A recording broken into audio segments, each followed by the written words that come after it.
हरे कृष्णा कृष्ण कृष्ण हरे हरे, हरे रामा राम राम हरे हरे। हर हर महादेव। दोस्तों, स्वागत है आप सभी का मेरी इस व्रत कथा कहानी चैनल में। आज आप रसपान करेंगे 11वीं और 12वीं अध्याय को। तो चलिए वीडियो को स्टार्ट करते हैं। यमदूत कहने लगे, हे वश मनुष्य को सदैव शालिग्राम की शिला में तथा बर्ज या कीट चक्र में भगवान वासुदेव का पूजन करना चाहिए, क्योंकि सब पापों का नाश करने वाले, सब पुण्य को देने वाले तथा मुक्ति प्रदान करने वाले भगवान विष्णु का इसमें निवास होता है। जो मनुष्य शालिग्राम की शिला या हरि चक्र में पूजन करता है वो अनेक मंत्र का फल प्राप्त कर लेता है। जो फल देवताओं को निर्गुण ब्रह्मन की उपासना में मिलता है, वही फल मनुष्य को भगवान शालिग्राम का पूजा करने से यमलोक को नहीं देखने पड़ते।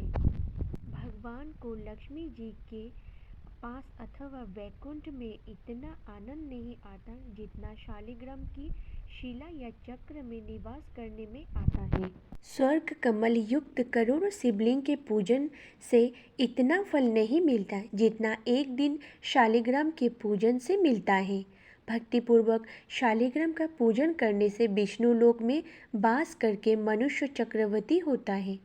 काम, क्रोध, लोभ, मोह, अहंकार से युक्त होकर भी मनुष्य शालिग्राम का पूजन करने से वैकुंठ में प्रवेश करता है। जो सदैव शालिग्राम का पूजन करता है वो प्रलय काल तक स्वर्ग में वास करते हैं। जो दीक्षा, नियम और मंत्रों से चक्र में बलि देता है वो निश्चय करके विष्णु लोक को प्राप्त होता है। जो शालिग्राम को जल से अपने शरीर का अभिषेक करता है वो मानो संपूर्ण तीर्थों में स्नान करता है। गंगा, रेवा, गोदावरी सबका जल शालिग्राम में वास करता है। जो मनुष्य शालिग्राम की शिला को सम्मुख अपने पिता का श्रद्धा करता है उसको पितर कोई कल्प तक स्वर्ग में वास करते हैं। जो लोग नित्य शालिग्राम की शिला का जल पीते हैं उनको हजारों बार पंचगव्य पीने से क्या प्रयोजन। यदि शालिग्राम की शिला का जल पिया जाए तो शास्त्रों तीर्थों करने से क्या लाभ। जहाँ पर शालिग्राम है वो स्थान तीर्थ स्थान के समान ही है। वहाँ पर किए गए संपूर्ण दान, होम करोड़ों गुणों फल को प्राप्त होता है। जो एक बूंद भी शालिग्राम का जल पीता है वो माता के स्तनों का दूध पान नहीं करता अथवा गर्भाशय में नहीं आता। शालिग्राम शिला में जो कीड़े मकोड़े एक कोस के अंदर पर मरते हैं वो भी वैकुंठ में प्राप्त होते हैं। जो फल वन में तप करने से प्राप्त होता है वही फल भगवान को सदैव स्मरण करने से प्राप्त होता है। मोहवश अनेक प्रकार के घोर पाप करने वाला मनुष्य भी भगवान को प्रणाम करने से नरक में नहीं जाता। संसार में जितने तीर्थों और पुण्य स्थान हैं भगवान के केवल नाम मात्र के कारण से प्राप्त हो जाता है। अब आप रसपान करेंगे माघ मास का महात्मा 12वीं अध्याय। यमदूत कहने लगा कि जो कोई भी प्रसंगवश भी एकादशी का व्रत करता है वो दुखों को प्राप्त नहीं होता। मास की दोनों एकादशी भगवान पद्मनाथ के दिन है। जब तक मनुष्य इन दोनों में व्रत नहीं करता उसके शरीर में पाप बने रहते हैं।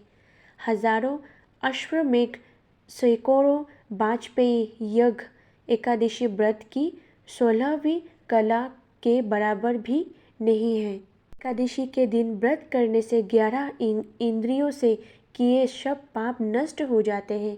गंगा, गया, काशी, पुष्कर, कुरुक्षेत्र, यमुना, चंद्रभागा कोई भी एकादशी के तुल्य नहीं है।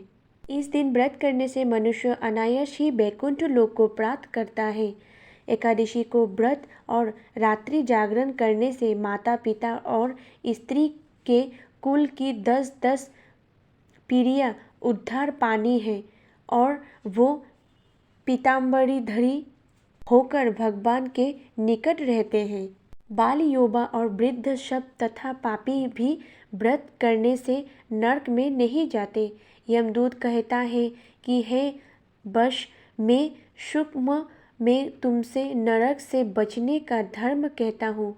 मम कर्म और वचन से प्राणी मात्र का द्रोह न करना, इंद्रियों को वश में रखना, दान देना, भगवान की सेवा करना, नियम पूर्वक वर्णाश्रम धर्म का पालन करना, इन कर्मों के करने से मनुष्य नरक से बचा रहता है।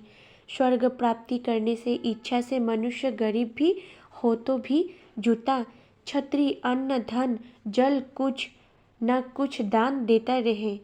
दान देने वाला मनुष्य कभी यम की यातना को नहीं भोगता तथा दीर्घायु और धनी होता है। बहुत कहने से ही क्या, अधर्म से ही मनुष्य बुरी गति को प्राप्त होती है। मनुष्य सदैव धर्म के कार्यों से ही स्वर्ग को प्राप्त कर सकता है। इसलिए बाल्यावस्था से ही धर्म को कार्य का आरंभ करना चाहिए। 10वीं और 11वीं अध्याय आज यही समाप्त होता है। कल सुनेंगे आप 13वीं अध्याय। नमस्कार।